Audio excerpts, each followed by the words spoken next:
Сергей Алексеев. Первые залпы. Июль 5 1943 год. Короткая летняя ночь. Курская дуга. Не спят фашисты. На 3 часа утра назначено наступление. Отборные войска направлены сюда, под Курск. Лучшие солдаты, лучшие офицеры, генералы, лучшие танки, лучшие пушки, самые быстрые самолеты. Таков приказ главаря фашистов Адольфа Гитлера. За 30 минут до начала штурма начнут фашисты артиллерийскую атаку на советские позиции. Загрохочут пушки. Это будет в 2:30. Пропашут снаряды советские позиции.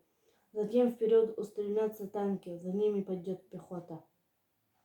Притаились фашистские солдаты, сигнала ждут. Нет, на часа посмотрят. Вот 2 часа ночи.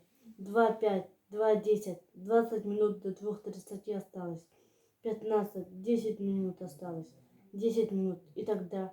И вдруг, что такое? Не могут понять фашистские солдаты, что же вокруг случилось. Не от них, не со стороны фашистских позиций, а оттуда, от русских. Прорвал рассвет огненным гневом, ударили пушки. Покатился смертельный вал. Вот подошел к окопам, вот заплясал, закружил над окопами, вот поднял землю к небу, вот вновь металлом забил, как градом. В чем же дело? Оказалось, советским разведчикам удалось установить точные сроки фашистского наступления. День в день, час в час, минута в минуту. Не упустили удачу наши, упредили фашистов. По готовым к атаке фашистским войскам первыми всей силой огня ударили.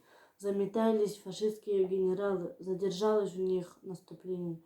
Прижались к земле фашистские солдаты. Не тронулись с исходных позиций фашистские танки.